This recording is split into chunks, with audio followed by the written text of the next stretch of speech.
But you don't have a Dolphin guy in Detroit? No, I don't. How much do one of the things cost you? We learned from Tiger King that tigers aren't that expensive. Look, how much one of them run you? It cost me what it needed to cost me. All right.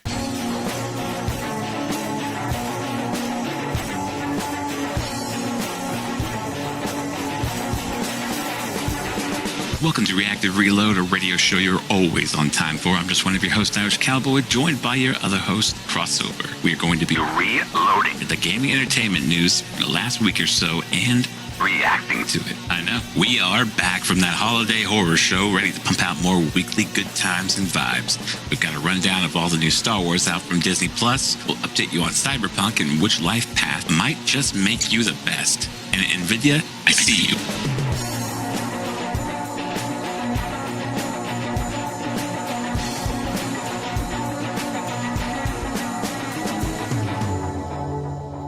That's really good. Before we actually get started, I don't know if you saw this from PC Mag, NVIDIA RTX 3080 Ti, 20 gigabytes, and RTX 3060 with 12 gigabytes of RAM leaked.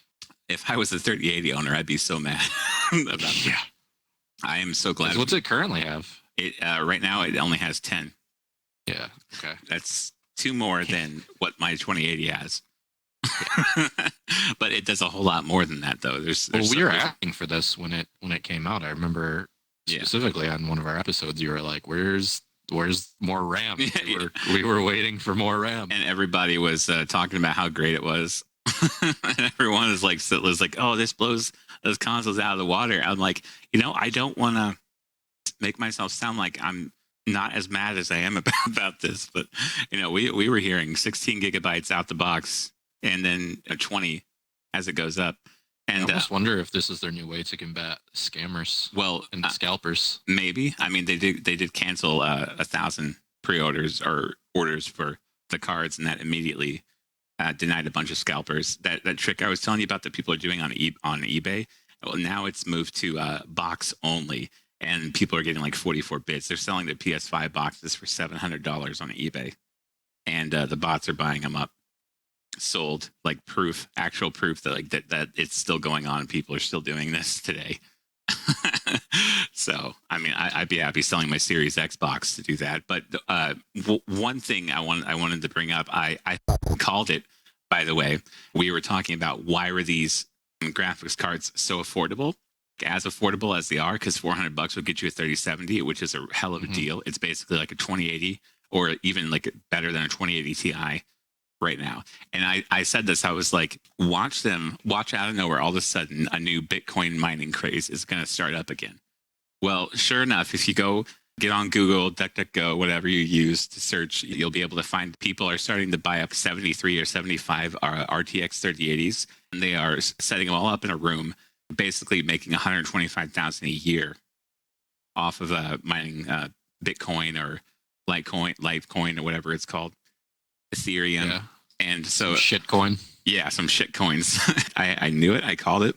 The only reason, Cross, that the prices were this low is because they were going to raise them. They only made them this low so people would buy those cards and not the PS5 or the Xbox Series X. That is a dirty move. They're basically engineering some of this Bitcoin farming thing going on right now. It's too convenient and it's too predictable. It happened last time. And now it's raising the prices of the cards up again to what NVIDIA really wanted to sell them at.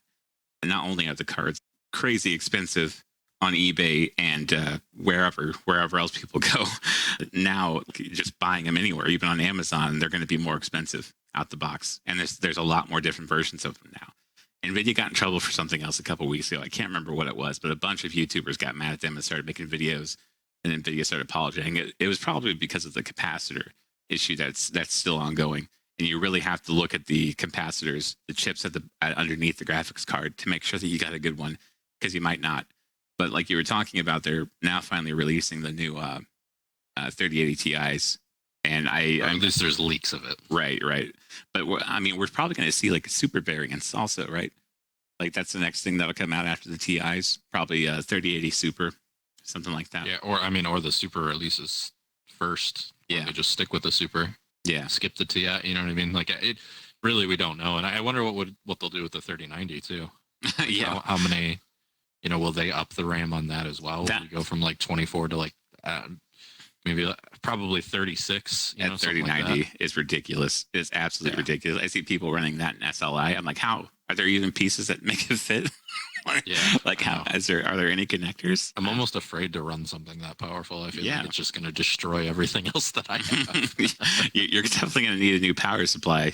I mean, you're gonna need a new one when you get like just a 3080, maybe even a 3070, because those things suck up a lot more power. Also, I'd want to wait until new like the new i9s come out and stuff like that are more better suited to gaming.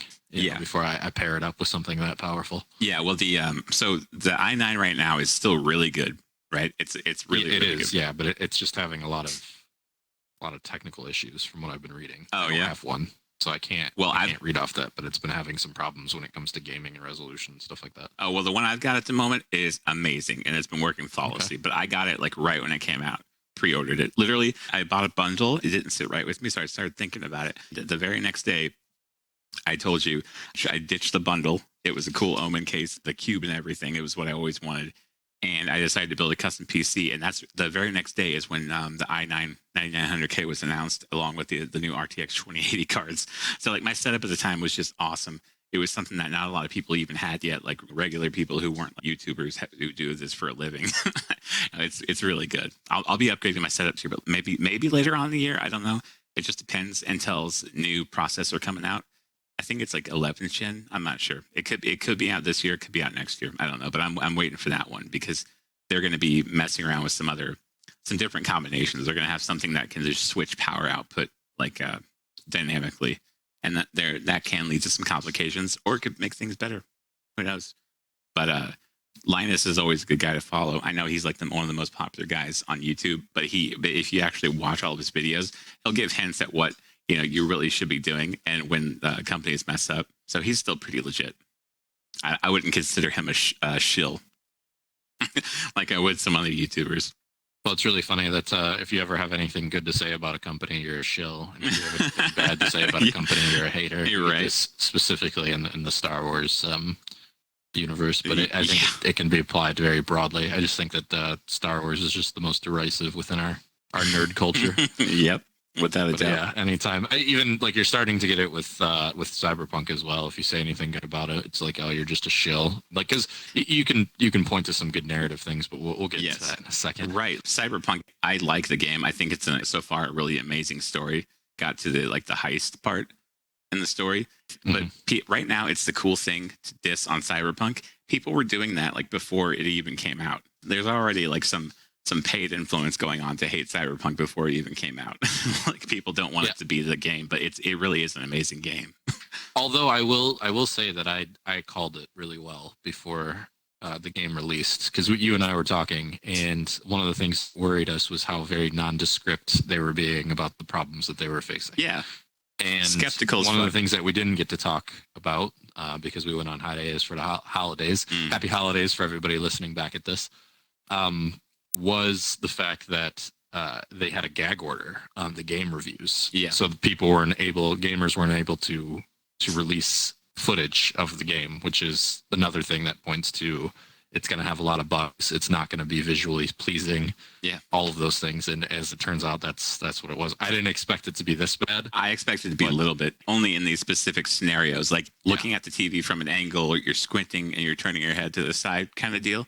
You know what I mean? Mm-hmm. Those are the kind of circumstances that I expected to see this. Like, I don't understand. I can't even I wasn't ready for this. I can't even comprehend how it got to the stage that it did on the consoles, but like on the last gen consoles. I'm speechless about that. It was terrible. Yeah, what I was almost expecting was kind of like a Bethesda type deal, like a glitch here, glitch there, fell through the map here, went through this building that I wasn't supposed to be able to go through here. But instead what we got was just a whole bunch of issues, mostly like you said on last gen. It runs, NVIDIA has really been pumping it on Twitter. I don't know if you've been paying attention to that, but almost every tweet from them is about Cyberpunk, and it looks really good. Yeah, it does. With those NVIDIA graphics cards. It looks pretty good on the Series X at times. I can't speak for the PS5, but a majority of the time, a lot of motion blur, even when you turn it off. Yeah. a lot of like not very well defined borders. The buildings are all melting together. Yeah. It's weird. Little picky things. If you're looking at it all the time, be like, okay, I need to wait until the enhanced update comes out, because you can clearly tell right away this game is on a different level, right? It's on a completely different level than anything we've ever played before. And that is, you know, I cannot say enough good things about that. But visually, it's not there. You know, it ain't it there. Quotes. Yeah. And man, so I can speak for the PS5 a little bit. I was watching Digital Foundry's comparison. The PS5 version looks sharper only because they only have one mode, and that mode is like a mix between performance and like their enhanced version, while the Xbox has the 30 FPS mode, or even the Series X version, or it has like a higher frame rate mode. They're both set to like performance mode. That's what everyone has them on right now for the frames. Frames win games, but the PlayStation 5 only has one option. So like it's kind of a dirty move because they were able to have their own little enhanced version. Frames slightly win games when you're playing on multiplayer, not when you're playing a solo single player game. Yeah, absolutely. Like I'm still waiting for the illustrious mode to come out. 30, 25 FPS. Because when you compare it to Valhalla, which Valhalla, by the way, I think we can officially, now that Cyberpunk is out, I think we can officially crown Valhalla as without a doubt. Without a doubt, I don't think that's even close. That's also My cool. Goodness, what a game! I know, right? It's also like the cool thing to hate that game right now too. Some of my favorite YouTubers, I'm getting so disgusted seeing this stuff. It's just like the most boring game ever. You know, it was rushed. Like I can't. It's one of the most visually pleasing games I've ever seen. It runs beautifully. Which is what I was going to get into. For a game that wasn't really supposed to have a Series X enhancement, like an HDR upgrade, it looks fantastic compared to Cyberpunk especially. I swear Ubisoft, they're being very careful about how they do things. The enhanced version, it looks too good for them to have just whipped it up at the fans' request. Do you think that they were fucking with us? Yeah. And they were like, it's not going to be without a doubt HDR, and then they just wanted to get people pissed. And they're like, all right, fine, we'll give you this beautiful thing we've just been working on all day. It's like, oh, this old thing? Fine. Like Ubisoft loves fucking with people in the worst ways, like Division 2. Like if they love fucking with people in a bad way on Division 2, I'm sure there's a couple guys who love fucking with people in good ways like they did here. But seriously, people need to give Valhalla a chance. All this hate, it's bought and paid for, in my opinion. The only thing I can be nitpicky about is just the killing animations. If they had a way to just make more of those, I just switch weapons, custom or allow. You can do that to help mitigate it. But after a while, like if there's especially if there's a specific weapon or like style that you like to use, it does kind of get repetitive. But outside of that, I mean, there's just so much to do, so much traveling. The story's interesting, the characters are interesting. Like it just keeps you really, really engaged. That longsword animation where he like trips him and then cuts his head off while he's falling from being tripped. That's insane. Yeah, but I could do without seeing another kick in the nads stomp them on the head when they're down animation for the rest of my life. The stomp, that one is annoying. The stomp on the head. That happens a lot with those little raiders in between towns. Like that, for some reason with those guys, like that's all he wants to do to them. He just wants to curb stomp all the raiders, which I get it. Now, I don't want people to think that we're going to let CD Projekt Red off for some of the stuff. I know that we just kind of switched Valhalla there a little bit, but to kind of circle back to God, that game's so good. We have to take breaks. Circle back to Cyberpunk. One of the more problematic things. I guess I should just ask you, how do you feel about it being taken off the PlayStation Store? That was kind of weird. It seemed like it was pretty accepted for people. I think it should be there, but I think they should let people make their own decision whether or not they should do it yet. The refunds were great for the people who wanted it, I guess. But I mean, people want a good game. It's just now the people getting refunds, are they just going to close that chapter of their lives and not try the game again? Like, right. I don't understand why it had to come to that. Yeah, I agree with you. I was going to say that I personally think that it was a bit much. Yeah. Again, the game has been It's been the most hyped up game ever. It's got the most news surrounding it constantly. Like you can't even go on like Snapchat or Facebook without reading something about it if you're within the game sphere at all. Mm-hmm. I think that they've shown a willingness to update the game consistently with patches and bug fixes.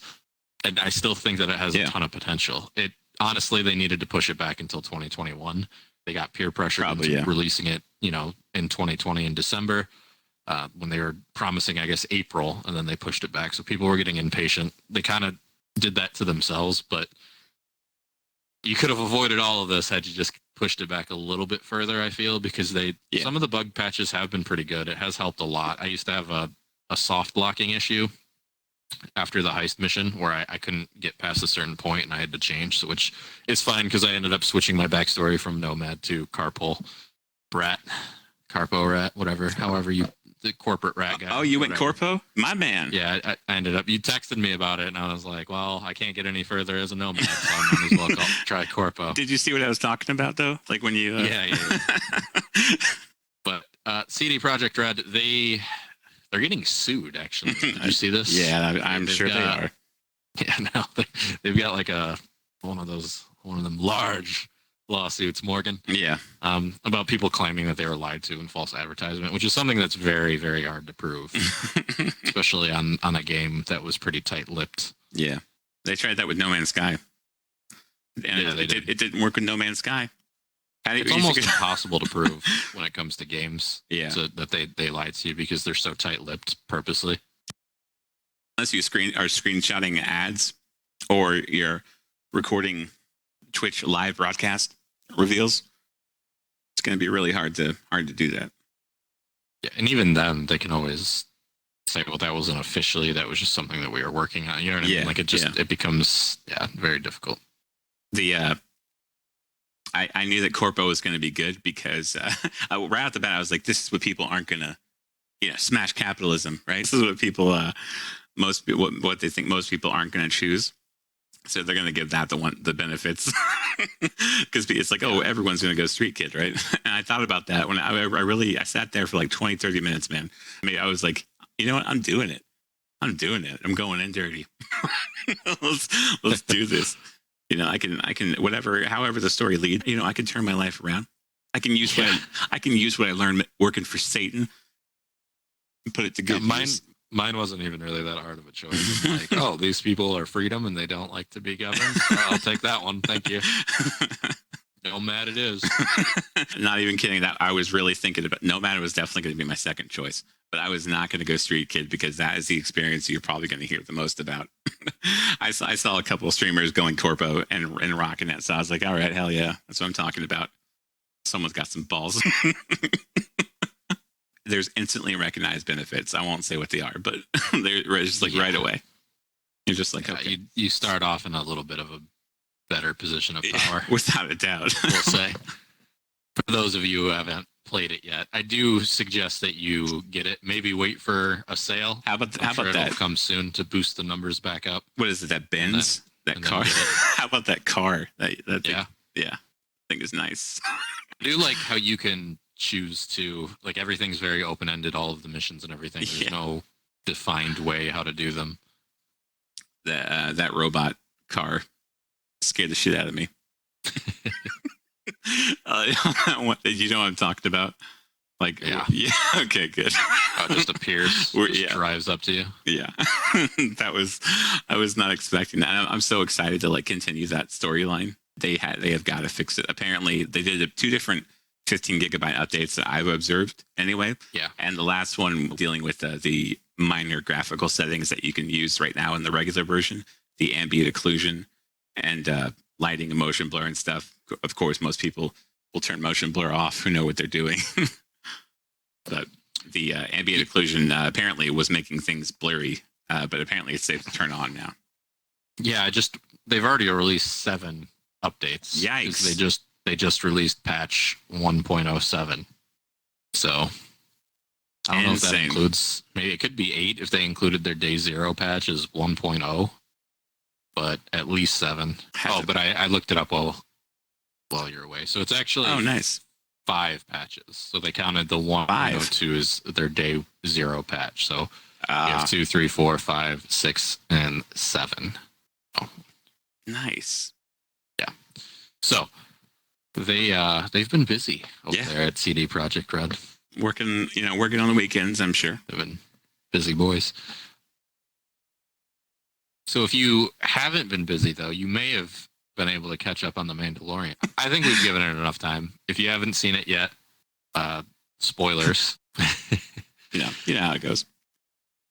So if you haven't seen it, then I guess what we will say is that, wow, what a season finale. Amazing. Not only that, but it just, I knew who that was on the cameras, right? I knew who it was going to be without a doubt. And it was very satisfying to see that. Really brings together comments I was seeing. It's like, it's Star Wars now. Like, Mandalorian's perfect. I knew the moment that Cara Dune says 1 X-Wing, that's all they sent. And I knew right away that you see, the classic Luke X-Wing. And, they did a good job of hiding it at first, where it was kind of on the black and white camera when he first reveals his lightsaber. And then you see the green lightsaber and you're getting excited. The only other person I thought it could have been leading up to this, because there was going to be a big reveal of a Jedi, right? Because you knew this when Grogu was on the stone and he was reaching out, that somebody in the Force was going to come to help him. I still have to call him Baby Yoda for reasons. So I will call him Grogu. And what you knew that he was on that rock for way too long. There's no way that somebody. It was making me nervous, man. It felt like a video game. So I guess there was 3 possibilities. There was maybe Ahsoka, but I didn't think so, because she had said already that she couldn't train him to take him to the stone. So she would have felt him reaching out and then probably ignored it, knowing who it was. Luke was the one that came most to mind, but the one that I probably would have liked to have seen even more than Luke was Cal Kestis from the Fallen Order game. Oh. I think that would have been a really nice tie together, because you haven't played that game, have you? No, but I can't. They have played. They are thinking of the gamers, though. Yes. Because hashtag poop nuke. I knew exactly what was going to happen there, but go on with what you were saying. I'll go to that in a minute. So Cal, at the end of the game, becomes aware of Force-sensitive children that are out there. Mm-hmm. And there's a strong possibility that him and Grogu could have been at one of the Jedi temples together before Order 66 came down. Oh. Because Grogu is 50 years old, so he's been in the academy for a long time. And he would have probably come into contact with Cal at some point. So Cal could have recognized that and went to Grogu. And also, it's kind of alluded that Cal would help Luke rebuild the Jedi Order. So because Fallen Order 2 is going to come out. At least it's going to be announced soon, I would imagine. I was kind of surprised that they didn't announce it. My brother played those games a lot. I really when they were announcing everything else. Yeah, it's really good. If you haven't played Jedi Fallen Order and you want an escape from multiplayer shooters, that guy they Valhalla is a good choice. Cyberpunk really cool. Will eventually be a good choice. Yeah, Fallen Order is a very, very good choice. Yeah, for a very well written, story driven game. Very, very good. It was executive produced by the same guy that made the God of War game. Yeah, I still have not played that. I still have not played the new one. I want to say that he's got like a German name. I don't want to. I just want to call him the Stig. I don't know why. So yeah, how did you feel about the ending?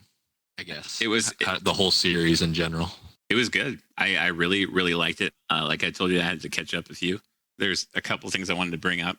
Like I want to focus on Boba Fett for a second, because God finally did him justice, dude. When he came in, like we saw him. It was with that sand monster or whatever. But like when he takes his staff and just bashes that stormtrooper's head explodes. Like that, someone was really being carefully crafting this combat scene and to look the most brutal way possible. Because it's like, oh wow, if they're gonna bring this guy back and give him his own series, like we got to give him a good entrance. And man, the guns the blaster shots sounded so fierce.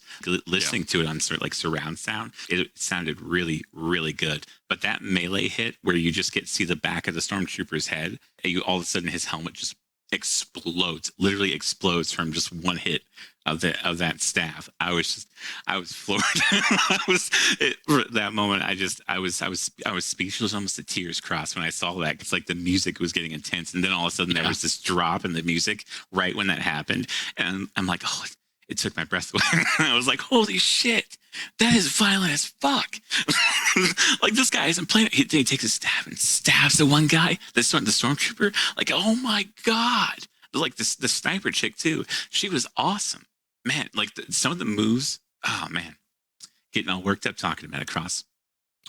Some of the moves were so like when a stormtrooper took like a swing at her, and she like slid under or ducked under and immediately turned around and shot him in the face. I was like, oh my god. Blown away by it. I was absolutely blown away by it. So the stick that he had is the Gaffy stick. It's the Tusken Raider stick that he probably would have gotten from killing a Tusken Raider on Tatooine. See, that proves that this show is definitely like a video game. That's like the starting weapon, or like one you get on like a couple quests in. Because when I looked at it, I'm like, this doesn't really look that. It doesn't really look that complicated to handle. It doesn't really look too in depth with what he's using. And you just said it, a Tusken Raider staff. But so best thing is if you've read any of the comic books, you know that Boba Fett is a badass. You know that Jango and Boba Fett were like two huge badasses. Yeah. And they kind of did Jango some justice during the prequels, but Boba had kind of gotten the reputation of being like a do-nothing, like, oh, this guy is some great bounty hunter. Like, look at him just get destroyed all the time. And they're gonna expand on Jango, right? Yeah, and so for them to give Boba Fett justice, where you really see how badass and well equipped he is, it was great to see. It was one of those things that I was glad to see that they made good on. They had to. I felt like they really had to. And this part of the series, we really needed to see something like exciting and big. That was the perfect time to deliver on that. But going back to the first 70s, 80s Star Wars, the impression I got of Boba Fett, I thought they did it really well. Like you said, people who knew you're really into the series too. I never really got the impression that he was a clumsy guy who just gets bitched around or whatever. For some reason, the way they set it up when Vader was like, no disintegrations, right? Like that when he's talking to him, Boba Fett just had this appearance to him, his delivery from how the camera was on him. I instantly, like from the very first time, I always thought that this dude is a badass, right? Like this dude is a badass. Like if he has to specifically tell Boba Fett no disintegrations, like when Darth Vader is saying that to him, it's important and it's serious, and he, Vader's trusting this guy. I just feel like that whole thing where Boba Fett gets like shot and then falls into that pit, the pit with teeth. Yeah. I mean, bad luck, right? I mean, we can be like what 25-0 on top score on the team, and our team still loses, right? So yeah, that's how it is with Boba Fett. He's just working with noobs, right? And so his sidekick too, Fennec Shand. Yeah. She is a throwback. If you remember in the prequels during the assassination attempt of Padme, she is such a cool character. Episode 2. But do you remember the shapeshifter that Anakin and Obi-Wan were hunting down? If you look at what they're wearing the exact same thing. Oh. So Fennec Shand wearing that and being Boba Fett's sidekick after he saved her, the throwback to that, which I was also very happy to see. So like a little is she a shapeshifter? No, she's not a shapeshifter. But she's wearing the same uniform that the shapeshifter wore. So it must be something that Jango and Boba have decided that that's how they're going to dress up their sidekicks, however they get them. It's a cool idea. I mean, their sidekick assassin. We are always going to like give shit to this like woke feminazi crowd or whatever. And all these movies that are coming out, a lot of them are really bad. A lot of them are just too focused on that. But we have to give credit to some of the really good female characters out there, because there are. And, I think she's one of them. I really like the way. Yeah, and Rosario Dawson, she's always been a good, for the most part. Right. You know what I mean? Like even going back to I'm drawing a blank here, Morgan. Daredevil? Netflix.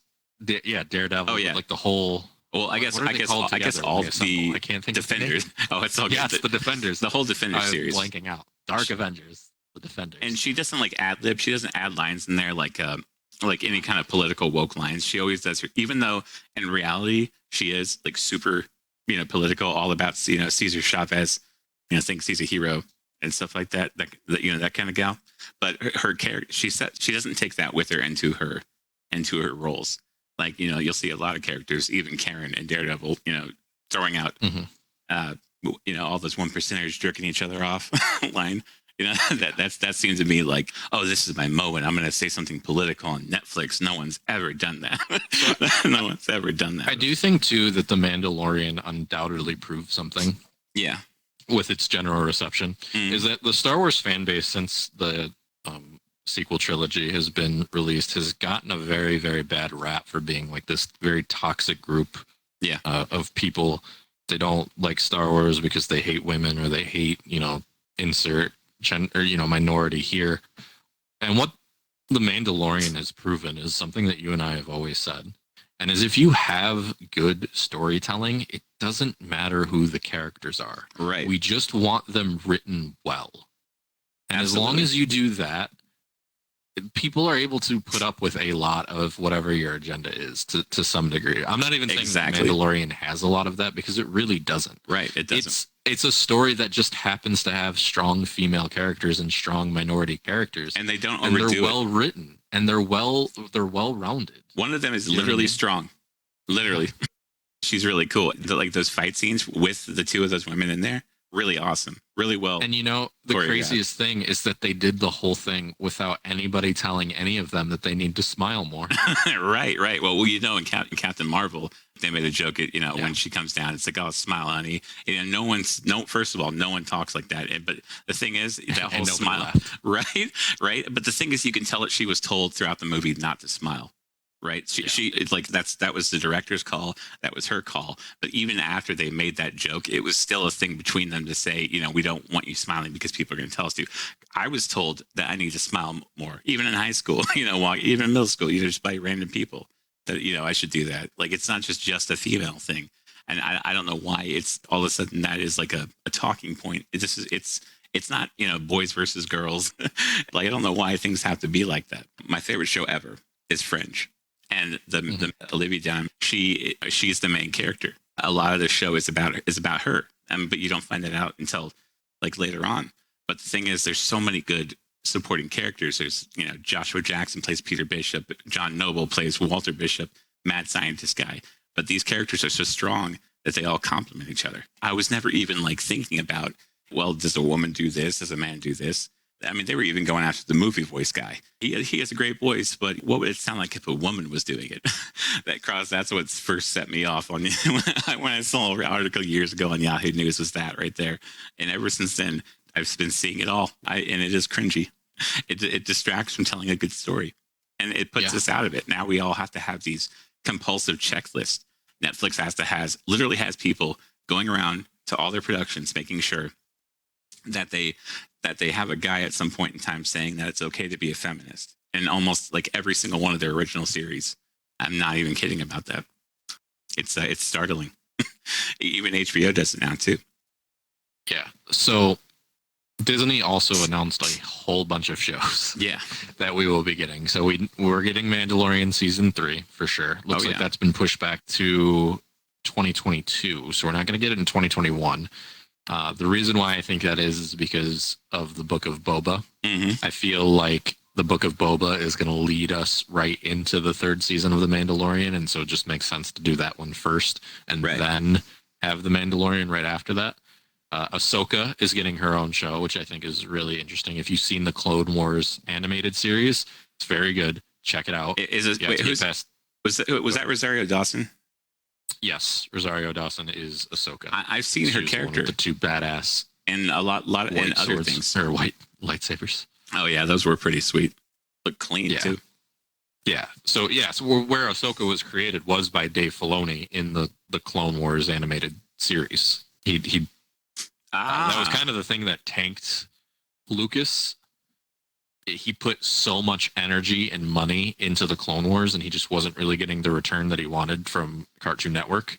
And that's a lot of that. And it was like a bad reception from that and the prequels to a lot of people. And so that's kind of what led him to sell. Mm-hmm. But if you actually watch it now, it's one of those things where it's like you don't realize what you have until it's gone. Yeah. It's very good. And they recently added a final season to wrap everything up. Ooh. Where you see Ahsoka is the Padawan to Anakin during the Clone Wars. How long was that in between? Like, so from the last like season, 5 years. So 5 years later, they made a new season.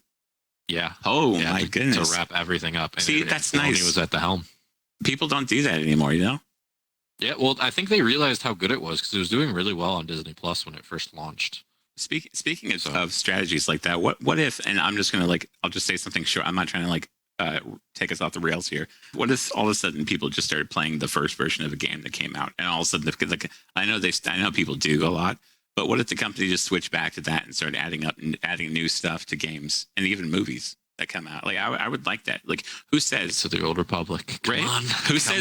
Who says we have to keep going forward? Why can't we go back to like the first game and then like give that game a huge update for people who already own that game, who have owned it for like 5 years or so, and they could they could spin off of that. Like I don't really think story to that. Right, more developers here, like just like how people mod on Skyrim. When and they add whole new worlds. Why is it that we have to say goodbye to a game? Why can't we just update it with new graphics, new engine and stuff and re-release it? We do it all the time, but we remaster these games, but we don't give them any more content, any new stuff to them. It's like, it would be a really good way to... Not even so much a remastering of a game, but just like, what if we went...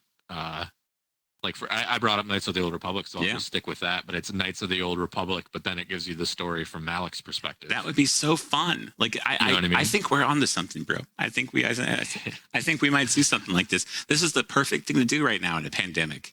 You don't want you don't want to make all this new stuff like a whole new game. All right, that's fine. How about you go back and touch up like some of the older ones? Because your current game right now isn't doing shit, Division. Whoa.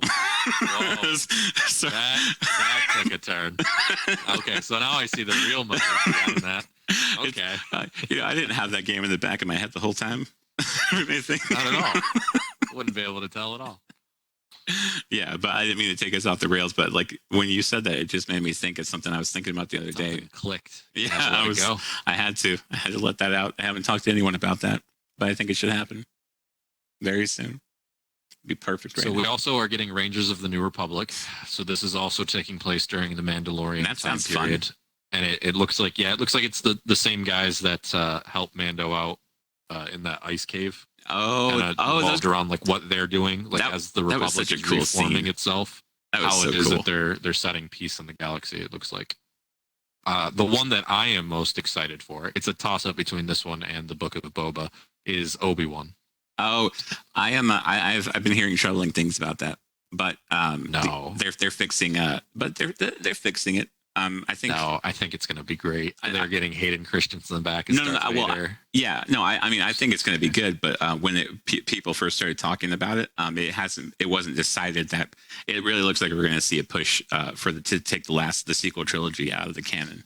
That's a good thing if that ends up happening. I kind of think it's... Yeah, I just don't think that they're going to do it. And at this point, I don't think that they should. I think it should be something that should be brushed up and clarified in areas as we move forward. But I just think that it's a bad look if you just completely take it out. I think what you try to do is try to save it around some of the redeeming qualities, like Finn, for example.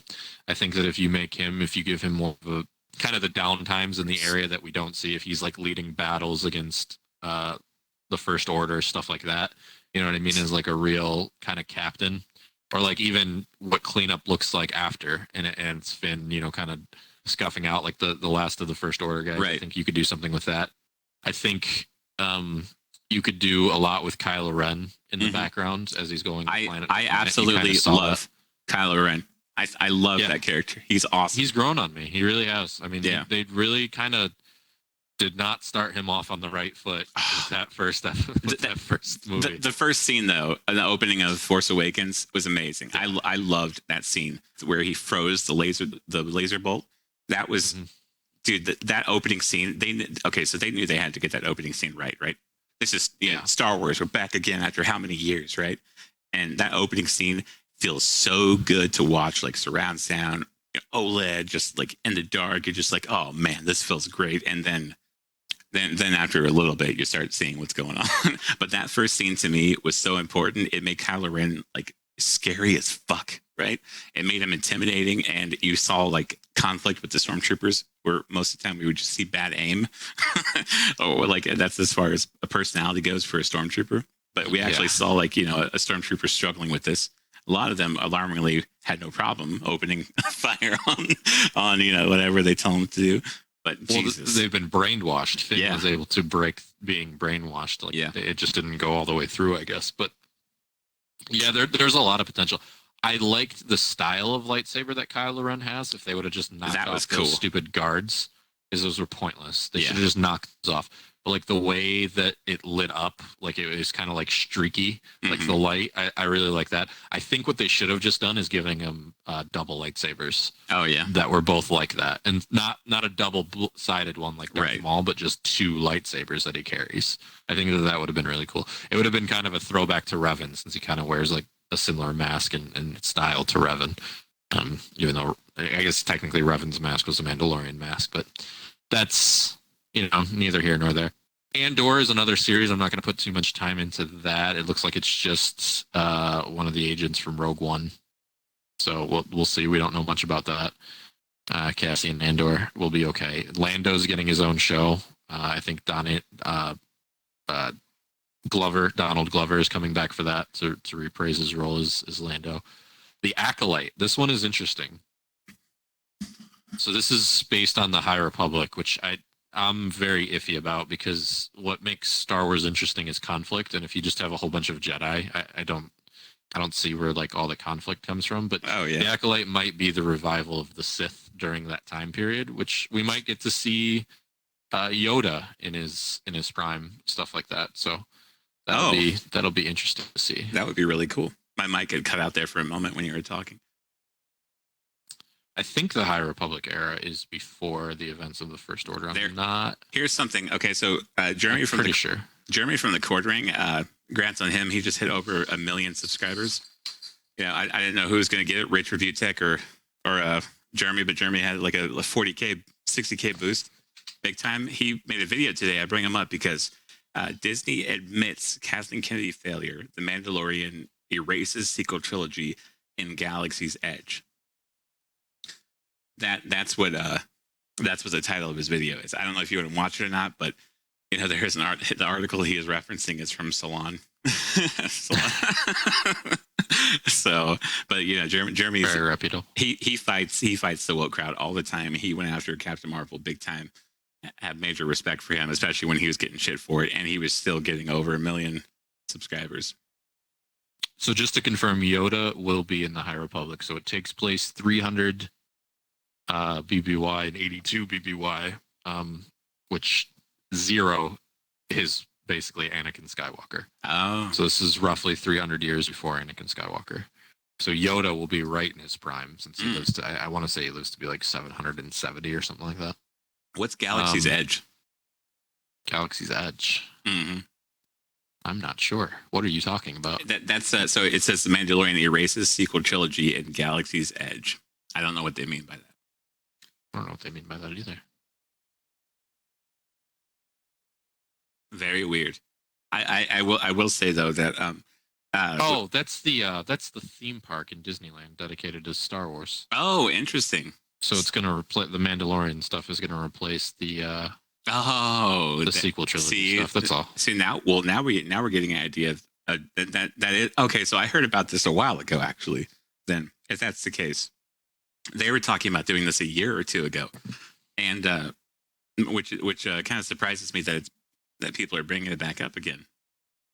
I was gonna say. With Bill Burr, that episode with Bill Burr, when he shot that guy, you could just see when they were sitting at the table having a drink with that guy, Empire Commander guy or General. You could just the distress on Bill Burr's face. I knew he was going to do it. Just knowing Bill Burr, watching this guy for years, right? He was just getting all frustrated. You could see him struggling with this. He's a really good actor too. He really is, and he really stepped it up for this too. He did, and I hope he comes back because he is a beloved character as far as I'm concerned. But when he shot that guy at the table, I was like, hell yeah! I was like, that's what I'm talking about.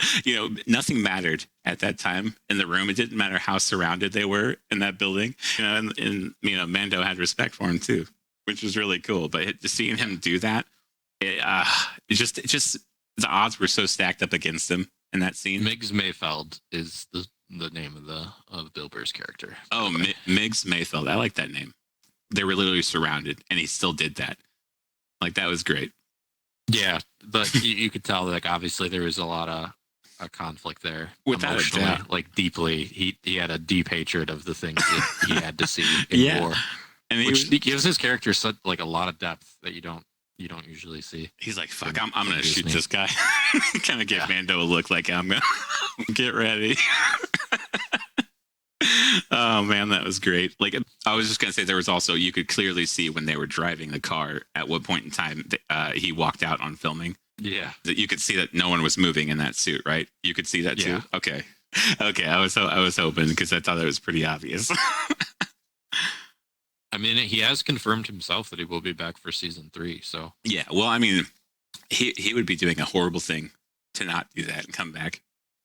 Because his voice works really good for Din Djarin too. It's so perfect, and he's a good actor, right? He's a really good actor. He's almost like an actor, but he's also a reactor. My favorite actors are going to be reactors, right?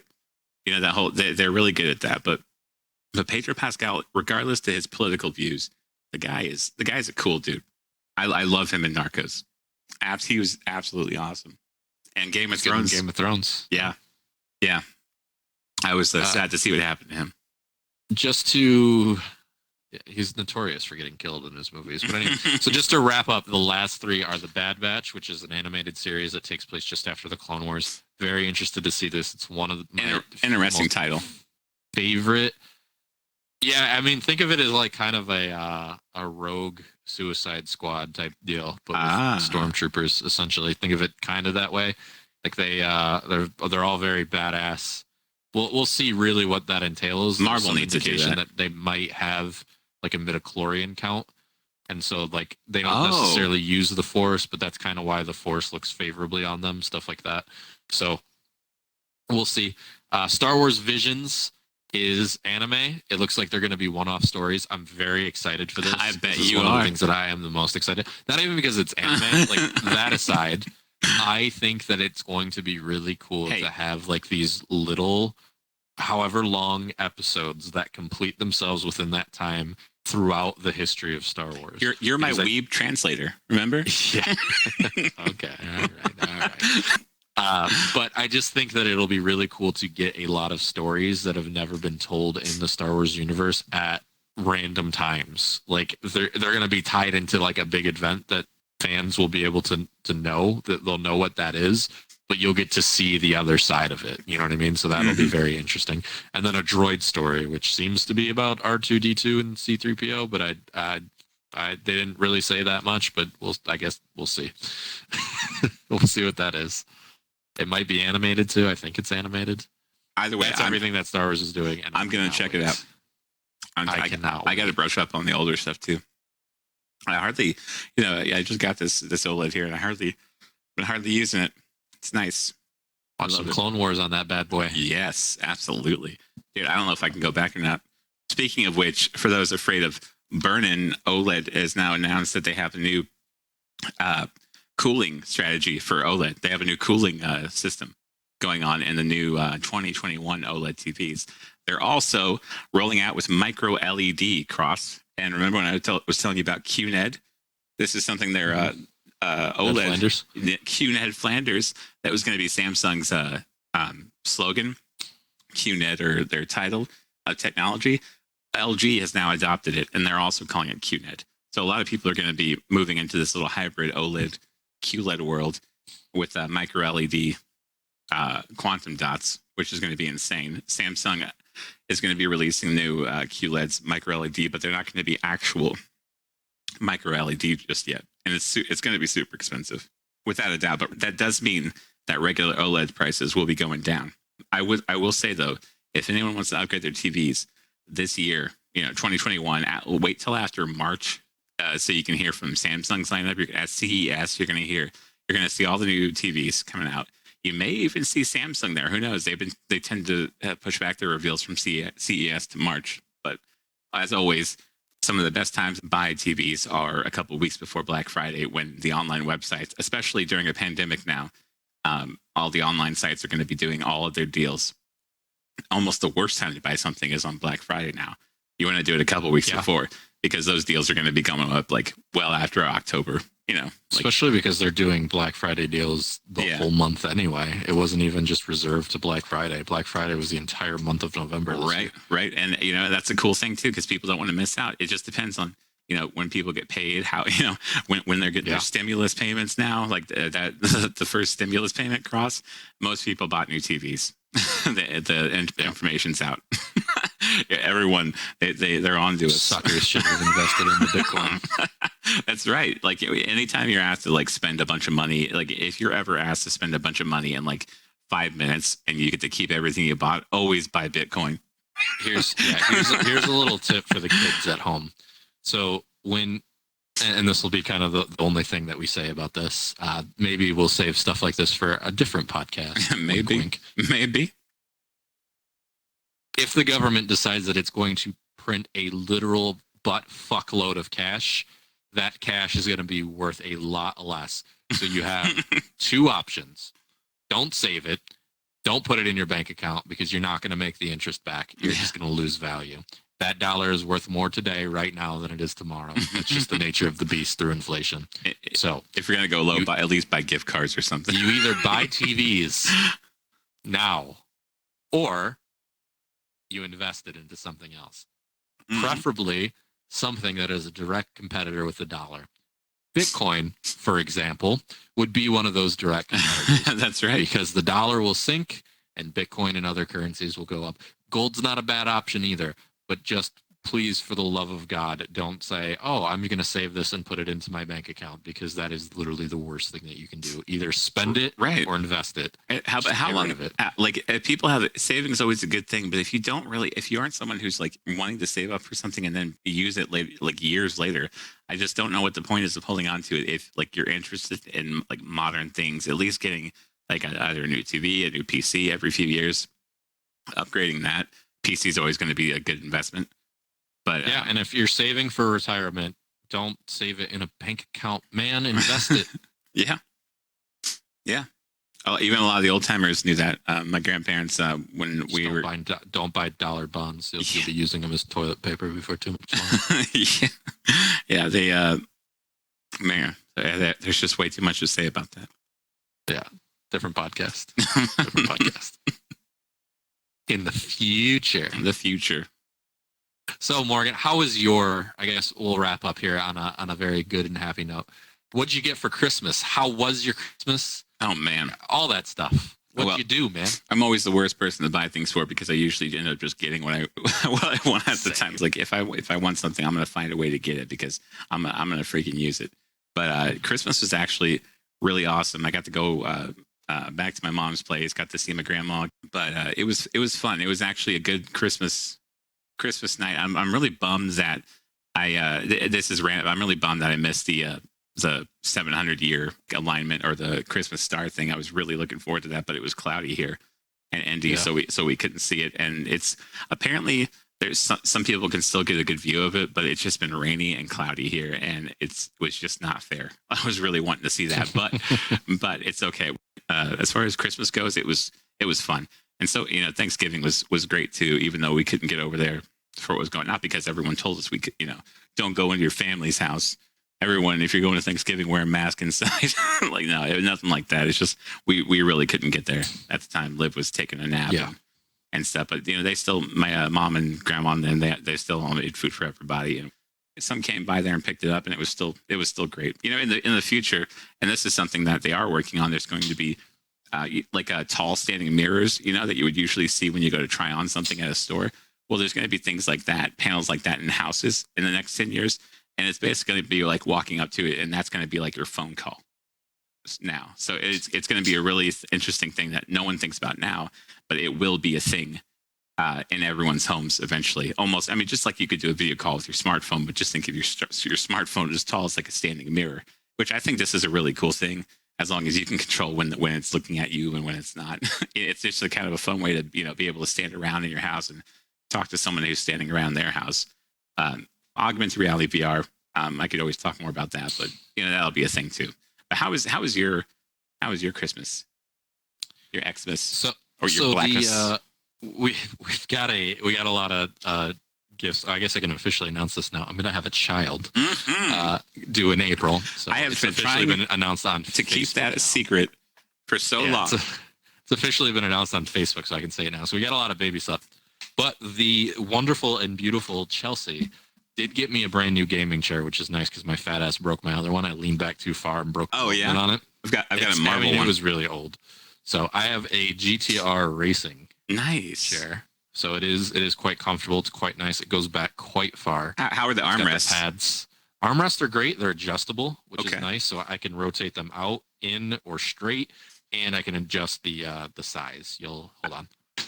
That's them going all the way up. Oh, nice. So I have a tip. If you're ever in this horrible situation where when you sit down and the cylinder is like failing and it just goes down with you, there is a workaround that I have found, and that is rotating the little legs. If you aren't going to get sent a new cylinder, obviously, to replace it, one leg on a chair, for some reason, if you have it coming underneath the seat, pointed towards underneath the seat, like the wheel and the leg, and then you sit down, it won't go down at all. And I don't know why that is, but so I have tape marked on it on one of the legs there. So if my wife has to move the chair to get somewhere and moves it back, she always knows there's a blue piece of tape, and just make sure that she spins the wheels around to make sure that wheel is sticking out underneath the seat. Because if it isn't, I'll sink back down. And I can't tell you how long it took me to figure that out. It's the most irritating thing in the world with gaming chairs. Like when you sit down and then all of a sudden you like shrink right away, like boop. Yeah. This is brand new, so haven't run into that yet. Well, mine was brand new, and it started doing that. Yeah. This is a Marvel gaming chair. I've got like Iron Man on it, if that tells you anything. Yeah. And then New Year's Eve is my birthday, so that was my cool. My brother was back from Alaska. Oh wow. He's in the Army, so he was back for the holidays, so I got to see him. So spent a lot of time with family. Also, for all you dweebs out there, the best pizza that you could ever get in your entire life is Sfinjuni pizza. I thought it was Hungry Howie's. Scione. No. This is pure Sicilian pizza that you're either gonna have to make yourself. Okay, where's it at? Or you can order from somewhere. We got a place in Michigan called Bomberitos. Shout out to them. I get it from them every year. How do you spell it? New Year's. SFINCIONE.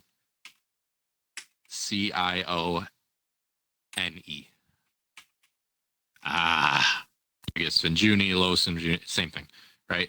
Perfect for New Year's. It's amazing. It's got anchovies. If you're an anchovies guy, you got to try it. That experience there, it just adds like the salt in. Beautiful. If you're not eating that pizza, you're a loser. What's the name of the joint that you went to? The place that I go to is called Bomberitos, but that's just a local joint around. How do you spell that? BOMI. I don't know, phonetically. Sound it out, man. You got it. No problem. No, that's okay. I've got what I needed. It's in St. Clair Shores, Michigan. Oh, okay. Well, I want to find something like that here. That sounds really good because that Hungry Howie's recommendation was solid. Yeah. Oh, so this is a recipe. It's a Sicilian pizza recipe. I love Sicilian pizza, by the way. It's really good. Yeah. New York is still my favorite, but I haven't had a really good Sicilian pizza. It kind of looks like coffee cake. Once you, that's a lot of. I think it's got breadcrumbs and stuff on it. Nice. That sounds good as shit. Yeah. Oh, keto. If you're looking at the Spruce Eats page, I don't know what the fuck that is. It's not a good representation of it. Well, it looks delicious. I love pizza. Yeah. A lot of onions. Very good. Garlic. Oh, it's so good. So good. Anchovies is where it's at. You can get it half and half if you're not an anchovies guy. I'm telling you though, like even if you're not an anchovies guy, you got to try it. You got to. I definitely will. I've never had anchovies. They add a lot to it, especially like in the bite. Like don't pick them out and eat them. You weirdo. Don't do that. Eat it with the pizza. I mean, what if I got to feed my dolphin? I don't know. Is that a euphemism for something? No. I don't think I want to know. I've got a literal dolphin. Do you have a dolphin? Yes. Yeah. But you don't have a dolphin guy in Detroit? No, I don't. How much does one of the things cost you? We learned from Tiger King that tigers aren't that expensive. Look, how much one of them run you? It costs me what it needs to cost me. All right. That what you spent your stimulus money? I'm not gonna say no, right? So, all right. Is there anything else that you want to wrap on before we head out of here? No, there's just too much to talk about. For another show. There is. We're already at like an hour, so well over. Great to be back, everybody. Yep. Gonna have more episodes out soon and better quality. Fourth quarter is over at my job. I will have more time to dedicate to social media. So keep an eye out on the Reactive Reload page. I got some things in the works. Nice. There. Very, very exciting. Looks like we're going to have to wrap it up there. Thank you guys for coming. Hopefully there's going to be a lot more. Hope you liked it. You can follow the show at Reactive Reload on Twitter. You can follow me at The Irish Cowboy, No Take Backsies, and Crossover at Reactive Branded. You guys have a good day, night, whatever the hell time it is you're watching this. We fucking love you.